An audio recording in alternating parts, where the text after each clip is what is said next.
ರಾಜಧಾನಿ ಬೆಂಗಳೂರು ನಿನ್ನೆ ಸುರಿದಂತ ಮಳೆಗೆ ಅಕ್ಷರಶಃ ತತ್ತರಿಸಿ ಹೋಗಿದೆ. ರಣಮಳೆಗೆ ರಾಜಧಾನಿಯ ಕೆಲ ಏರಿಯಾಗಳೇ ಮುಳುಗಿ ಹೋಗಿದ್ದು ಇಡೀ ಬೆಂಗಳೂರನ್ನೇ ದಂಗುಬಡಿಸಿದೆ. ವಿಚಾರ ಅಂತ ಅಂದ್ರೆ ನಿನ್ನೆ ಸಿಟಿ ಲಿಮಿಟ್ಸ್ ನಲ್ಲಿ ಬಹಳ ಮಳೆ ಆಗಿಲ್ಲ, ಆದ್ರೆ ಬೆಂಗಳೂರಿನ ಹೊರವಲಯದಲ್ಲಿ ಬಹಳ ಮಳೆ, ಅದರಲ್ಲೂ ಒಂದೆರಡು ಗಂಟೆ ಸುರಿದಂತ ಮಳೆಯೇ ಇಂಥ ಅನಾಹುತವನ್ನ ಸೃಷ್ಟಿಸಿದ್ರೆ ಇನ್ನು ಒಂದು ಇಡೀ ದಿನ ಏನಾದರೂ ಮಳೆ ಸುರಿದಿದ್ರೆ ಇನ್ನೆಂತೆಂಥ ಅನಾಹುತ ಆಗ್ತಿತ್ತೋ ಅನ್ನುವಂತ ಭೀತಿ ಹುಟ್ಟಿಸಿದೆ.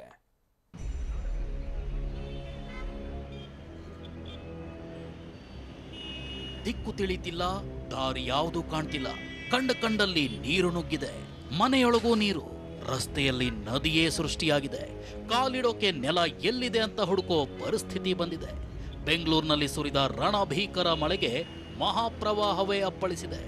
ರಾಜಧಾನಿ ಅಲ್ಲೋಲ ಕಲ್ಲೋಲವಾಗಿದೆ.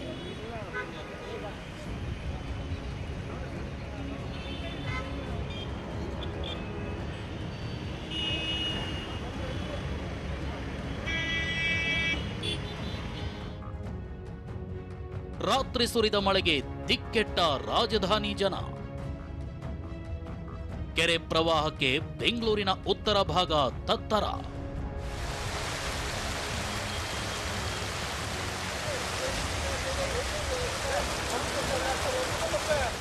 ಎಸ್, ಕಳೆದ ಅರ್ಧ ತಿಂಗಳಿಂದ ಜಿಟಿ ರೂಪದಲ್ಲಿ ಕಾಡ್ತಿದ್ದ ವರುಣ ನಿನ್ನೆ ಅಕ್ಷರಶಃ ರೌದ್ರಾವತಾರ ತಾಳಿದ್ದ. ಅದರಲ್ಲೂ ಬೆಂಗಳೂರಿನ ಉತ್ತರ ಭಾಗದಲ್ಲಿ ಅಂದ್ರೆ ಯಲಹಂಕ, ವಿದ್ಯಾರಣ್ಯಪುರ, ಕೋಗಿಲು ಕ್ರಾಸ್, ಸಿಂಗಾಪುರ, ಅಮೃತಹಳ್ಳಿ, ಟಾಟಾನಗರ ಸೇರಿದಂತೆ ಸುತ್ತಮುತ್ತಲಿನ ಪ್ರದೇಶಗಳು ಮಳೆ ಹೊಡೆತಕ್ಕೆ ಕಂಪ್ಲೀಟ್ ತತ್ತರಿಸಿ ಹೋಗಿದ್ವು.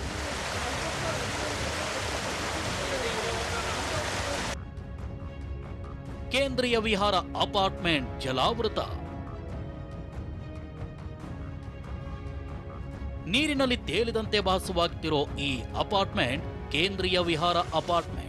ಯಲಹಂಕದ ಕೆರೆ ಪಕ್ಕವೇ ಇರೋ ಈ ಅಪಾರ್ಟ್ಮೆಂಟ್ ಮಳೆ ಹೊಡೆತಕ್ಕೆ ಕಂಪ್ಲೀಟ್ ಜಲಾವೃತವಾಗಿದೆ. ಕೆರೆ ನೀರು ಅಪಾರ್ಟ್ಮೆಂಟ್ಗೆ ನುಗ್ಗಿದೆ. ಬೇಸ್ಮೆಂಟ್ನಲ್ಲಿದ್ದ ವಾಹನಗಳೆಲ್ಲವೂ ಮುಳುಗಡೆಯಾಗಿವೆ. ವಿದ್ಯುತ್ ಸಂಪರ್ಕ ಕಡಿತಗೊಂಡಿರೋದ್ರಿಂದ ರಾತ್ರಿ ಇಡೀ ನಿವಾಸಿಗಳು ಆತಂಕದಲ್ಲೇ ಕಾಲ ಕಳೆದಿದ್ದಾರೆ.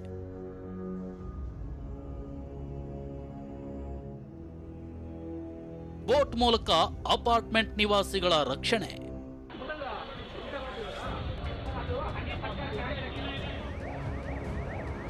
ಅಪಾರ್ಟ್ಮೆಂಟ್ಗೆ ನೀರು ನುಗ್ಗಿದ್ರಿಂದ ಜನರು ಹೊರಬರಲಾಗದೆ ಪರದಾಡ್ತಿದ್ರು. ಕೂಡಲೇ ಅಲರ್ಟ್ ಆದ ಎನ್ಡಿಆರ್ಎಫ್, ಎಸ್ಡಿಆರ್ಎಫ್ ಮತ್ತು ಅಗ್ನಿಶಾಮಕ ಸಿಬ್ಬಂದಿ ಒಂದೊಂದಾಗಿ ಕುಟುಂಬಗಳನ್ನ ರಕ್ಷಿಸಿದ್ರು.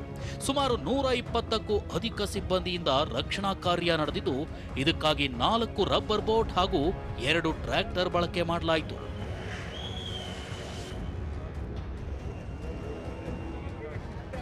ಮನೆಗಳಲ್ಲಿ ವಿದ್ಯುತ್, ನೀರಿನ ಸೌಲಭ್ಯವಿಲ್ಲದೆ ಅಡುಗೆ ಮಾಡಿಕೊಳ್ಳೋದಕ್ಕೂ ಕಷ್ಟವಾಗಿತ್ತು. ನಿವಾಸಿಗಳಿಗೆ ಆಹಾರ ವ್ಯವಸ್ಥೆ ಮಾಡಲಾಯಿತು.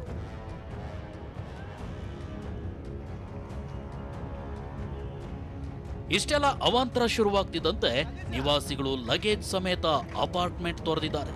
ಮಳೆ ನಿಂತ ಮೇಲೂ ಮತ್ತೆ ಇಲ್ಲಿ ವಾಸ ಮಾಡಲ್ಲ ಅಂತಿದ್ದಾರೆ. ಭಯದಲ್ವೇ ಇದ್ದೀವಿ, ಬಿಕಾಸ್ ಒಳಗಡೆ ಬಂದ್ಬಿಡುತ್ತೋ, ನೀರು ಬಂದ್ಬಿಡುತ್ತೋ ಅಂತ ನಿದ್ದೆ ಸರಿಯಾಗಿ ಆಗಿಲ್ಲ ಆಬ್ವಿಯಸ್ಲಿ. ಬಟ್ ಏನಂದರೆ ಇವರು ಮೇಂಟೆನೆನ್ಸ್ ಅವರು ತುಂಬ caring, generally 24 hours sort out ಮಾಡಿಬಿಡ್ತಾರೆ. ಈ ಸಲ ಬ್ಯಾಡ್ ಲಕ್ ಆಗಿಲ್ಲ. ಲಗೇಜ್ ತೊಗೊಂಡು ಹೋಗ್ತಾ ಇದ್ದೀವಿ, ಬಟ್ ರಿಟರ್ನ್ ಬಂದಿದ ಮೇಲೆ ಈ ಮನೆ ಬಿಟ್ಬಿಡ್ತೀವಿ ಅಷ್ಟೇ. ಗ್ರೌಂಡ್ ಫ್ಲೋರಲ್ಲಿ ಇನ್ನೂ ಇರ್ಲಿಕ್ಕಾಗಲ್ಲ ಈ ಬಿಲ್ಡಿಂಗಲ್ಲಿ. ಕೆರೆ ಒತ್ತುವರಿಯಿಂದಲೇ ಕೇಂದ್ರೀಯ ವಿಹಾರಕ್ಕೆ ಜಲಕಂಟಕ. ಹೌದು, ಈ ಅಪಾರ್ಟ್ಮೆಂಟ್ ಕೆರೆ ಜಾಗವಾಗಿದ್ದು ರಾಜಕಾಲುವೆಯನ್ನ ಒತ್ತುವರಿ ಮಾಡಿಕೊಂಡು ನಿರ್ಮಿಸಲಾಗಿದೆ ಅನ್ನೋ ಆರೋಪವಿದೆ. ಮೊದಲಿದ್ದ ರಾಜಕಾಲುವೆಯನ್ನು ಡೈವರ್ಟ್ ಮಾಡಿರೋದ್ರಿಂದ ಕೆರೆ ನೀರು ಹೋಗೋದಕ್ಕೆ ಜಾಗವಿಲ್ಲದೆ ಅಪಾರ್ಟ್ಮೆಂಟ್ಗೆ ನೀರು ಎರ್ರಾಬಿರ್ರಿ ನುಗ್ಗಿದೆ.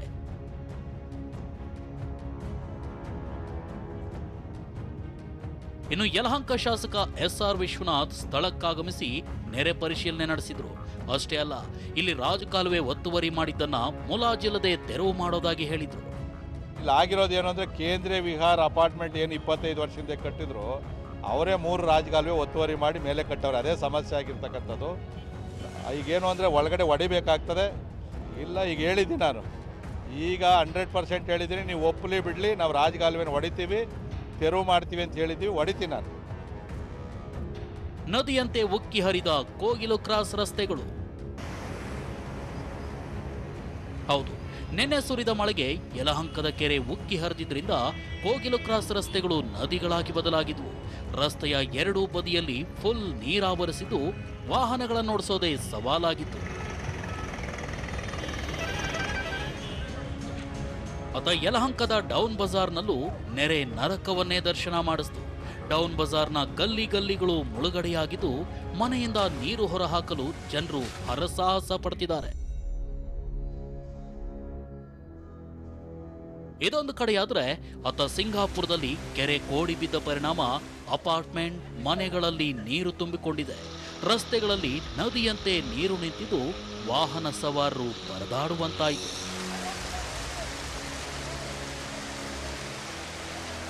ಅಧಿಕಾರಿಗಳ ವಿರುದ್ಧ ಗರಂ ಆದ ಸಿಂಗಾಪುರದ ನಿವಾಸಿ ನಮ್ಮ ಕಷ್ಟ ಕೇಳೋಕ್ ಯಾರೂ ಬರ್ತಿಲ್ಲ ಅಂತ ಆಕ್ರೋಶ ವ್ಯಕ್ತಪಡಿಸಿದ್ರು. ನಮ್ಮ ಮನೆ ಒಳಗಡೆ ನೀರೆಲ್ಲ ತುಂಬಿಕೊಂಡು ಎಲ್ಲ ನಾಶನ ಆಗೋಗ್ಬಿಟ್ಟವೆ. ಇದು ಯಾರು ನೋಡೋರು ಯಾರಿಲ್ಲ. ಹಾವು, ಫಿಶ್ಶು, ಚೇಳುಗಳು ಎಲ್ಲ ಮನೆ ನೀರು ತುಂಬ್ಕೊಬಿಟ್ಟು ಅದರೆಲ್ಲ ಹಾವುಗಳನ್ನ ಹಿಡಿದು ಆಚೆ ಹಾಕಿದ್ವಿ. ಇಲ್ಲಿ ನಾವು ಯಾರಾದರೂ ಬಡವರು ಈ ಕಡೆ ಯಾರು ನೋಡೋರಿಲ್ಲ. ಸತ್ತರೆ ಆಮೇಲೆ ಬಂದರೆ ನಮ್ಮ ಹೆಣೆ ಎತ್ತಕ್ಕಲಕ್ಕೆ ಮಾತ್ರ ಆವಾಗ ಆಂಬುಲೆನ್ಸ್ಗಳು ಬರ್ತಾ ತಗೊಂಡು ಹೋಗ್ತಾರೆ. ಇನ್ನು ವಿದ್ಯಾರಣ್ಯಪುರದಲ್ಲೂ ಮಳೆ ಸೃಷ್ಟಿಸಿದ ಅವಾಂತರ ಅಷ್ಟಿಷ್ಟಲ್ಲ. ವಿದ್ಯಾರಣ್ಯಪುರದ ಅನೇಕ ಅಪಾರ್ಟ್ಮೆಂಟ್ಗಳ ಬೇಸ್ಮೆಂಟ್ ಜಲಾವೃತವಾಗಿದ್ವು. ಜನರು ಹೊರಬರಲಾಗದೆ ಪರದಾಡಿದ್ರು. ಅದರಲ್ಲೂ ವಿಎಸ್ ಲೇಔಟ್ನಲ್ಲಿ ವೃದ್ಧೆಯೊಬ್ಬರ ಮನೆಗೆ ನೀರು ನುಗ್ಗಿದ್ದು ವೃದ್ಧೆ ಸಹಾಯಕ್ಕಾಗಿ ಅಂಗಲಾಚಿದ್ರು. ಎತ್ತಟ್ಟಿ ಸಾಕಾಯಿತು. ಅಡುಗೆ ಮಾಡಿ ತಿನ್ನೋಕ್ಕೂ ಆಗೋಲ್ಲ. 8 ಗಂಟೆಗೆ ಮಳೆ ಸ್ಟಾರ್ಟ್ ಆಗಿದ್ಕೆ ರಾತ್ರೆಲ್ಲ ಬಿಡಲೇ ಇಲ್ಲ. ಮನೆಗಾಕೂ ಜಾಗ ಇಲ್ಲ, ಮಾಡಿ ಊಟ ಮಾಡೋಕ್ಕೂ ವ್ಯವಸ್ಥೆ ಇಲ್ಲ. ಏನು ಮಾಡೋದು ಸರ್, ಹಿಂಗಾಗಿದೆ. ಏನೇನೋ ಒಂದು ವ್ಯವಸ್ಥೆ ಮಾಡಿ ಸರ್. ಈಗ ಮನೆ ತುಂಬ ನೀರು ನಿಂತ್ಬಿಟ್ಟಿದೆ, ಎತ್ತಕ್ಕೂ ಆಗ್ತಿಲ್ಲ, ಏನಿಲ್ಲ. ನನ್ನಿಂದ ಅತ್ತ ಇಲ್ಲ. ಈ ಬೇರೆಯವ್ರಿಗೆ ಕಾಸು ಕೊಟ್ಟು ಎತ್ತಿಟ್ಟಿದ್ದೀವಿ. ನಡುವೆಲ್ಲನೂ ಕಾಸು ಇಲ್ಲ ನನ್ನ ಹತ್ರ. ಮತ್ತೊಂದೆಡೆ ಕೊಡಿಗೆಹಳ್ಳಿಯ ಟಾಟಾ ನಗರದಲ್ಲೂ ನೀರು ನುಗ್ಗಿತ್ತು. ರಸ್ತೆಗಳಲ್ಲೆಲ್ಲ ಮೊಣಕಾಲು ಮಟ್ಟದವರೆಗೂ ನೀರು ತುಂಬಿಕೊಂಡಿದ್ವು. ಕೆಲವೆಡೆ ರಸ್ತೆ ಬದಿಯಲ್ಲಿದ್ದ ಮರಗಳು ಧರೆಗುರುಳಿದ್ವು. ಅಷ್ಟೇ ಅಲ್ಲ, ಕೆರೆಯ ನೀರಿನ ಜೊತೆಗೆ ಹಾವುಗಳು ಪತ್ತೆಯಾಗಿದ್ದು ಜನರು ಭಯಭೀತರಾಗಿದ್ರು.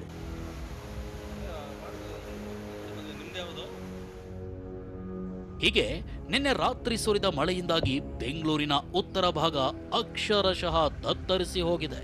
ಕೆರೆ ಒತ್ತುವರಿ, ರಾಜಕಾಲುವೆ ಒತ್ತುವರಿ, ನೀರು ಹೋಗಲು ಸೂಕ್ತ ವ್ಯವಸ್ಥೆ ಇಲ್ಲದೆ ಇಷ್ಟೆಲ್ಲ ಅವಾಂತರ ಆಗಿದೆ.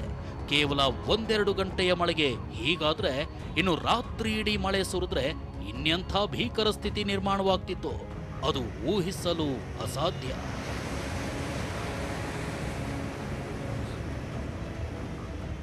Bureau report, TV9.